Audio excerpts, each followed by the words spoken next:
Thème suivant sur l'environnement, les nuisances sonores et la pollution avec Catherine Stobolski, Abigail. Hop, et je ferme mon...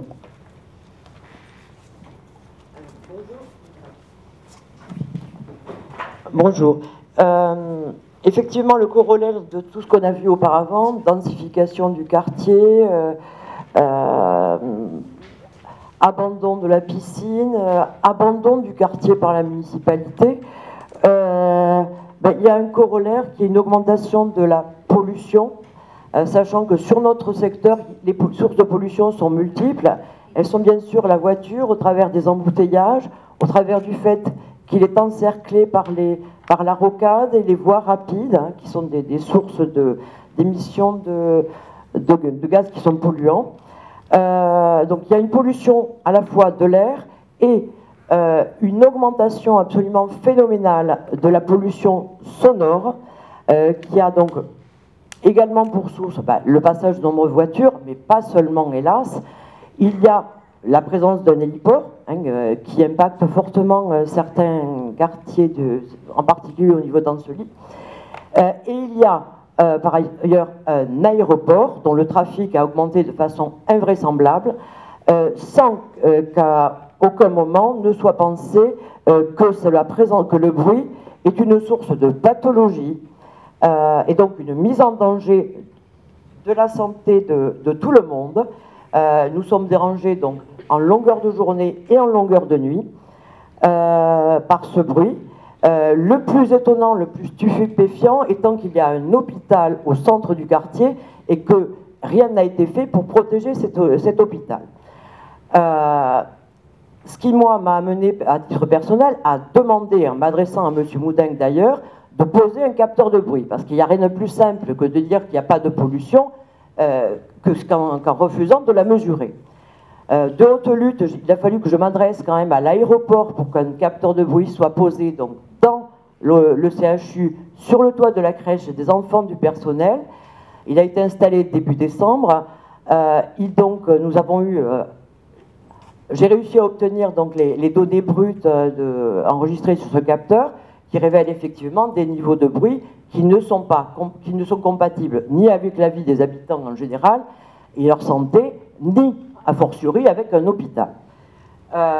D'autant que le collectif contre les nuisances aériennes a, lui, par ailleurs mis en évidence le fait que l'ensemble du réseau Sentinelle, donc, qui sont des réseaux de capteurs, un réseau de capteurs qui sont gérés exclusivement par l'aéroport, eh bien, ils ont démontré qu'en fait, avec ce réseau, une bonne partie des avions n'étaient pas enregistrés et passaient donc à la trappe. Nous avons donc sur toute la ville, sur tout l'ouest de Toulouse, une pollution sonore qui est largement sous-évaluée. Donc les questions, c'est à l'avenir, quelles mesures de la pollution et de l'air et de la pollution sonore pour Toulouse et les habitants du quartier en particulier, sachant qu'il y a un hôpital donc, au milieu de notre secteur, et comment comptez-vous remédier, sachant que de par la présence de l'hôpital, le secteur avait été relativement protégé auparavant et que les trajectoires ont été modifiées, ce qui fait qu'aujourd'hui, nous sommes particulièrement impactés, de nuit comme de jour, par le bruit des avions en particulier, auquel s'ajoute le bruit des hélicoptères qui sont absolument nécessaires, le bruit des sirènes d'ambulance qui sont nécessaires. En revanche, les avions, on peut s'en passer. Donc 2 questions, vous l'avez bien compris. Monsieur Cholet, c'est à vous de commencer. Vous avez 4 minutes du coup. Merci. Peut-être quelques éléments de méthode. Comment apprécier d'une façon rationnelle les indicateurs de pollution, qui est une réalité, de façon à pouvoir adapter les mesures nécessaires à lutter contre ceci. Notre référence, c'est Atmo. Atmo, c'est cet organisme qui mesure au jour le jour la qualité de l'air en Occitanie. Atmo, c'est quelque chose qui est décliné à l'échelon du territoire, qui a développé des modèles de mesure. Et nous, c'est vrai que la référence, c'est Atmo. En fait, ce qui conduit l'espace, la réflexion publique autour de la pollution de l'air, je parle, c'est les données que nous donne, que nous procure Atmo. Nous, notre conviction est que lutter contre la pollution de l'air est absolument nécessaire. Il y a 9000 personnes à Toulouse qui, en permanence aujourd'hui, sont au-dessus des seuils de pollution.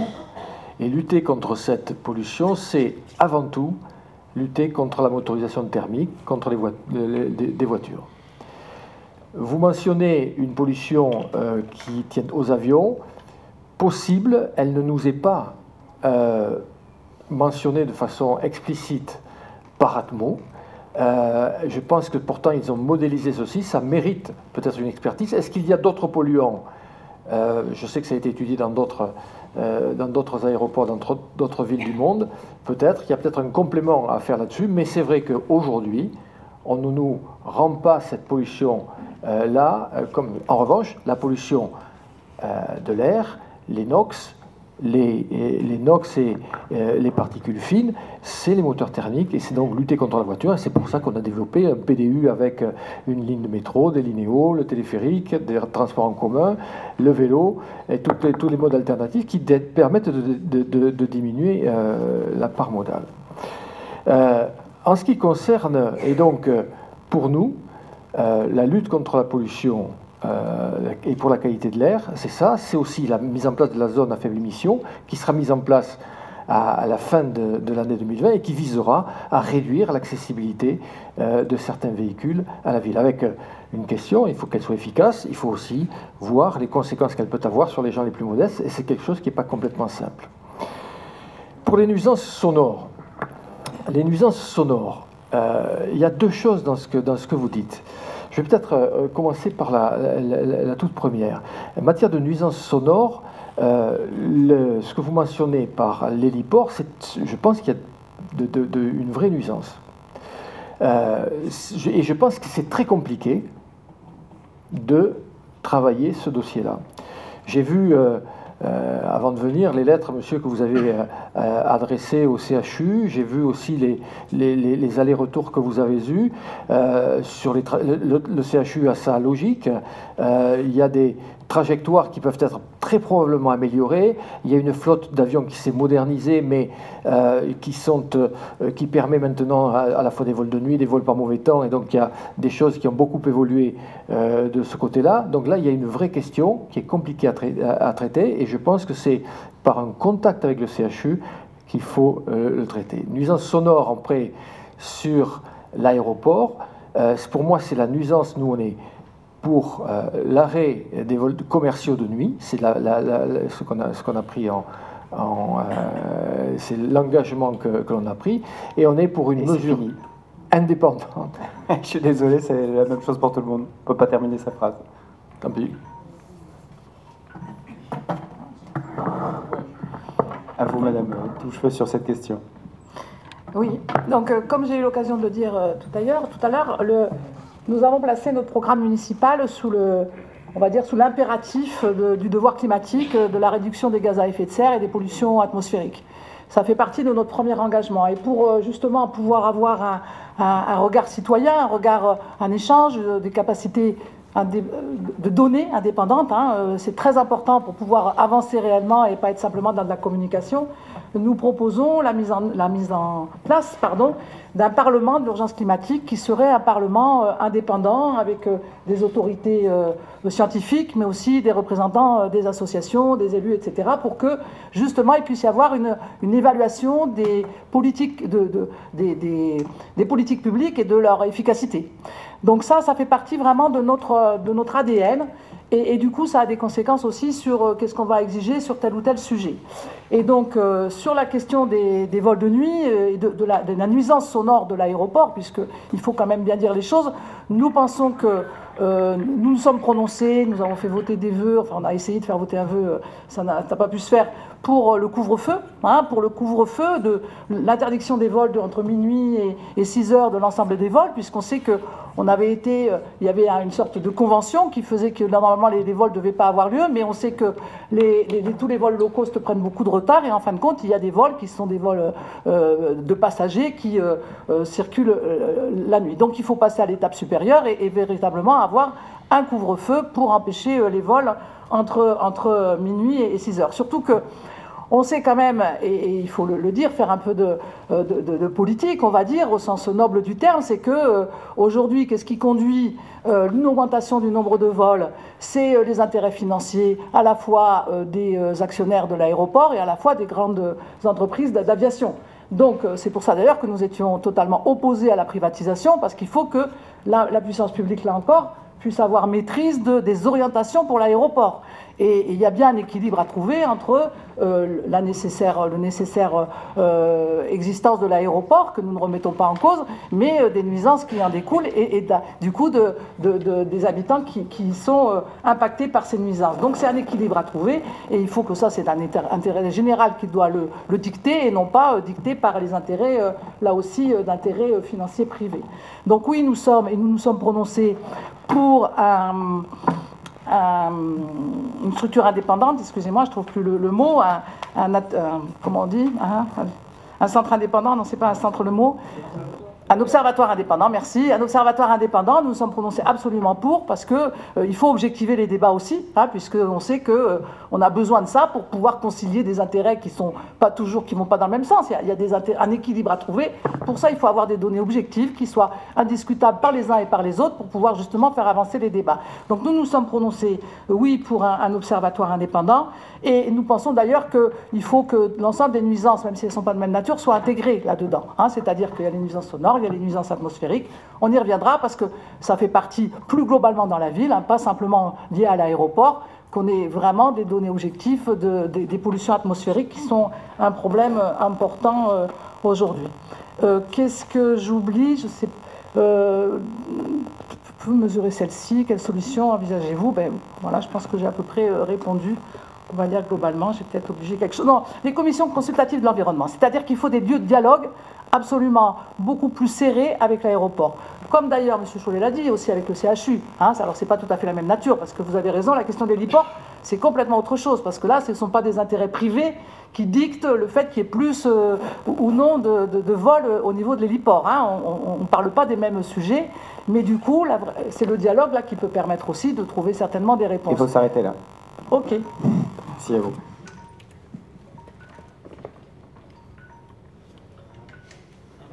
Merci, Monsieur Maurice, c'est à votre tour. Oui, d'abord, je commencerai par rappeler quelque chose d'évident, mais quand même qu'on oublie trop souvent, c'est que la pollution tue. Donc quand on parle de lutter contre la pollution, on parle bien d'un enjeu sanitaire et qui mérite mieux que les caricatures que parfois on nous a opposées. Par rapport à ça, le constat aussi, c'est que votre quartier témoigne d'abord d'un cumul de pollution via la rocade et l'aéroport, donc la double peine, mais c'est aussi la double peine que je voulais rappeler, puisque vous disiez que votre quartier avait de plus en plus de personnes modestes et de moins en moins de classes moyennes ou riches, et ça rappelle quand même le lien évident pour nous, mais qu'il est utile de rappeler, entre la question écologique et la question sociale, c'est-à-dire que ce sont les plus pauvres qui subissent aussi le plus la pollution, et nous, notre enjeu, c'est de faire en sorte que l'écologie, justement, ça n'est pas une punition, c'est une chance pour vivre mieux. Donc dans les engagements que l'on prend sur la pollution de l'air, beaucoup de choses, mais que je voulais rappeler, d'abord de mettre en place vraiment une zone à faible émission et de la co-construire justement avec les habitants pour trouver ensemble les solutions. Sur la question de l'urbanisation, on a pris 2 engagements. C'est déjà de mettre fin à un scandale dans le PLUH actuel, c'est qu'on continue à autoriser de l'urbanisation le long de la rocade, là où c'est pollué, de la même manière qu'on autorise encore des constructions dans la zone D du plan d'exposition au bruit. Donc nous nous engageons à mettre fin à ces constructions-là qui sont effectivement criminelles aujourd'hui quand on connaît la gravité de la pollution. Justement, sur l'évaluation de cette pollution, 2 aspects. Sur l'aspect pollution de l'air, Atmo, donc, qui est l'organisme qui suit cela, nous avons l'ambition d'intégrer dans la gouvernance d'Atmo des habitants pour rendre déjà transparent le travail qui est mené. Et pour aller au-delà aussi, avec Atmo, nous entendons faire travailler sur d'autres polluants, parce que l'ANSES, l'Agence nationale sanitaire, a montré qu'aujourd'hui, les polluants qui sont étudiés ne sont insuffisants et qu'il y a d'autres polluants, notamment des particules ultra fines, mais aussi la question du freinage et des pneus des voitures qui ont un impact considérable sur la pollution, et nous devons les étudier et donc trouver des alternatives à la voiture individuelle. Donc je ne reviens pas sur notre projet mobilité, mais c'est quand même le grand axe ensuite d'action pour lutter contre la pollution de l'air. Sur les nuisances aériennes, donc nous avons été très clairs là aussi. Nous sommes pour l'interdiction de tous les vols de nuit. Donc on a bien noté que notre adversaire principal du coup était maintenant pour l'interdiction des vols commerciaux. Nous c'est pour tous les vols de nuit de 23h, entre 23h et 6h pour être comme la situation d'Orly. Nous sommes aussi favorables au financement de capteurs indépendants du bruit et plus largement reprendre l'ambition d'un observatoire du bruit, de l'ensemble des bruits. On avait engagé un travail dans le précédent mandat avec Acousité de Lyon qui devait aboutir à un vrai observatoire indépendant avec la présence là aussi des habitants, dans la même logique de toutes nos politiques. Donc nous nous engageons à mettre en place aussi ce travail-là d'observatoire pour pouvoir vraiment construire une nouvelle politique qui limite les nuisances aériennes et qui assume que oui, on est dans une logique de maîtrise du trafic aérien et pas de développement. C'est une logique évidente par rapport à la lutte contre le dérèglement climatique et à laquelle nous nous engageons. Parfait, merci. Monsieur Biasotto, à vous. Vous m'avez pas oublié, c'est déjà ça. Ouais, je m'améliore. Pour la baisse de la pollution liée à la voiture notamment, bien sûr, nous prenons à Toulouse-Belley-Fort un maillage de transport varié, performant et efficace. Aujourd'hui, il ne l'est pas. Il nous faut absolument le RER toulousain. Nous étions hier avec Rallumons l'Étoile pour soutenir le projet d'initiative citoyenne et on trouve ça parfaitement adapté et bien. C'est revaloriser en fait les voies ferrées qui existent sur la métropole, je dirais globalement, et bien évidemment une connexion utile avec le maillage métro. Oui, pour la 3e ligne de métro, vous le savez, nous la soutenons, à condition bien sûr qu'elle desserve l'aéroport, que ça soit effectivement efficient et notamment en termes d'attractivité, un bel outil d'un maillage complémentaire par rapport au métro existant. De là, entre le RER toulousain et la 3e ligne de métro et le maillage global du métro, bien sûr les lignes Linéo Express, lignes Express et les lignes Linéo permettront de faire le cordon ombilical entre les éléments que je viens de vous citer et la partie intérieure, en incitant les gens bien évidemment à laisser leur voiture à l'extérieur, avoir un pass global, quel que soit le transport en commun que vous souhaitez utiliser dans l'agglomération. Tant que nous n'aurons pas ce maillage, vous aurez toujours de la voiture et de la pollution et de l'encombrement sur les rocades. Pour les vols de nuit, 3 points. Tout d'abord, de 0h à 6h, pas de vols commerciaux, sauf fret, poste, et bien sûr le pont sanitaire qui est obligatoire, puisque Toulouse n'est pas Paris. Toulouse, ils ont pu faire un moratoire total, puisqu'ils ont plusieurs aéroports. Deuxième point, extension de l'observatoire le soir entre 23h et 0h, pour quantifier. Aujourd'hui, nous n'y sommes pas sur cette tranche horaire, et il faut regarder ce qui s'y passe. Et ensuite, attentif également aux courbes de bruit, ce qu'on appelle le PEB, le peu d'exposition en bruit. Aujourd'hui, les quartiers que je connais bien, parce que j'administrais encore la Croix-de-Pierre il y a encore un mois, bien évidemment, les gens habitent en dessous d'un certain couloir, soi-disant très bien défini, et on se rend compte que les avions dépassent le couloir initial et ne bénéficient pas tous de ce que l'on appelle des exonérations importantes de 80 à 100% des travaux en termes de sonorisation de leur habitation, et on crée donc une inéquité entre les bénéficiaires. Il s'agit de redéfinir le PEB attentivement également. En ce qui concerne les pollutions sonores et air, alors le conflit, le constat tout d'abord, chacun des outils et chacun conteste l'outil de l'autre. Donc c'est un dialogue de sourds, sans faire de jeu de mots, et personne n'accepte effectivement les conclusions qui sont bien sûr proposées. Il faut mettre en place un observatoire indépendant, et nous nous posons encore dans notre liste la difficulté de l'indépendance de cet observatoire, parce que bien évidemment, quand on monte un observatoire, il est toujours financé par l'un ou par l'autre, donc c'est un sujet qu'il faudra discuter ensemble. Je crois que là pour le coup c'est un bon sujet de co-construction. Pour l'héliport, le maire de Toulouse est membre du conseil de surveillance du CHU. Il est quand même pas compliqué, effectivement, de mettre le sujet sur la table. une bonne fois pour toutes. Alors c'est pas simple, parce que lorsque dans la nécessité qu'il y a un rapatriement en hélicoptère, on est bien content de pouvoir en bénéficier. Donc c'est un vrai sujet, mais on peut le mettre sur la table facilement. En tant que membre du conseil de surveillance du CHU demain, ça sera mis sur table et nous regarderons ça de très près. Et enfin la mise en place d'une zone faible à émission, bien évidemment. Merci Monsieur Biasotto. Monsieur Lacaze, à vous la parole. Oui, d'abord, je pense qu'on est face à des sujets graves, et je n'ai pas repris tout à l'heure, mais sur tous les sujets de Toulouse, sachez qu'on a eu une augmentation conséquente des impôts de 15% dans les 6 dernières années, et sur les questions de coûts, il faut qu'on se dise qu'on a une ville qui a des capacités financières, et que donc la santé des gens, notamment je vais y venir sur la question des pollutions, ou le bien-être des gens, ça n'a pas de prix. Alors chaque fois qu'on nous renvoie la municipalité actuelle les questions de coûts, ils oublient toujours l'apport financier par les impôts ou les tarifs. Vous dire aussi que Nadia Pelfig, elle va être la candidate des solutions. Et nous aussi, c'est colistiers et colistières. Pas les candidats et candidates des promesses non tenues, ou des on verra après, on va regarder, élisez-nous et puis on verra les solutions. Non, moi je crois qu'il y a des solutions. On veut réduire de moitié la part de la voiture. On veut végétaliser cette ville, débitumer les écoles, une partie des axes routiers. Ah, je vous ai parlé tout à l'heure des 7 portes végétalisées de Toulouse qu'on voulait. On a la même ambition sur un octogone végétalisé et on veut vraiment développer cette question qui lutte contre la pollution, notamment atmosphérique, avec la végétalisation de la ville. Sur les transports en commun, on est pour le RER et tous les cheminots le disent, on a des candidatures touristes, c'est avec la LGV. C'est-à-dire il faut que la LGV arrive sur Toulouse si on veut construire le RER toulousain. Sinon, ce n'est pas une réalité. Et on ne peut pas et fermer le train et fermer les avions. Donc on a cette question globale de faire diminuer la pollution sur Toulouse, y compris la pollution sonore dans d'autres endroits de la ville. Sur les vols de nuit, il faut diminuer, voire rendre inexistants les vols de nuit sur Toulouse. Ça ne se fera pas d'un claquement de doigts. Nous, on prend l'engagement, effectivement, ça a été dit par d'autres. Là, je crois que la municipalité actuelle n'a pas non plus joué son rôle. Notamment, elle a accompagné la privatisation. Elle n'a pas combattu cette question des vols de nuit. Il y a un engagement qui est pris là, mais bon, il faut effectivement diminuer. Nous voulons contractualiser tout de suite la diminution à terme sur 1 an ou 2 de tous les vols de nuit. Et sinon, utiliser le couvre-feu. Nous ne disons pas couvre-feu tout de suite, dès qu'on arrive au 1er avril. Nous voulons discuter pour qu'il y ait une tendance nette à la diminution des vols de nuit, notamment sur l'aéroport toulousain, qui était un aéroport urbain. Hein.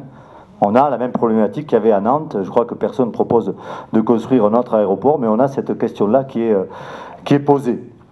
Sur l'héliport, le sujet, il existe. Moi, là où j'en étais resté, c'est que le CHU aujourd'hui, là aussi, des questions de moyens, mais peut-être M. Chollet, là aussi, la municipalité aurait pu aider, c'est qu'on a le SAMU doit travailler, ça sauve des vies. Moi, je suis infirmier, j'habite à côté de l'héliport, je suis très gêné et par l'avion et par l'héliport. Je considère qu'aujourd'hui, les solutions qui avaient été apportées, c'est la modernisation du matériel en termes d'appareils, qui coûtait effectivement très cher. Je crois que ça serait une solution. À terme, quand l'héliport avait été déplacé, il gênait aussi la crèche, puisqu'il était à proximité de la crèche de Purpan. Et puis je le dis parce que nous, on sait que la ville a des moyens, nous les mettrons aux dispositions des habitants, vous l'avez dans notre programme, des capteurs sur la pollution dans toutes les écoles, financés par la ville, des capteurs sonores avec la transparence des données, comme d'ailleurs il faut que l'aéroport fournisse à votre association, madame, mais au collectif contre les nuisances aériennes de Toulouse, qui les demande depuis longtemps, la transparence de toutes les données, parce qu'effectivement c'est important qu'on sache comment tout cela fonctionne, et la ville, elle doit agir là-dessus, en proposant, notamment dans les écoles, parce que je crois que c'est important, les capteurs contre la pollution et les capteurs sonores dans les zones où c'est intéressant. Avec nous aussi, nous proposons un observatoire indépendant pour travailler avec la ville sur ces problèmes qui sont de réels problèmes pour tous les habitants et habitantes qui les vivent. Merci beaucoup.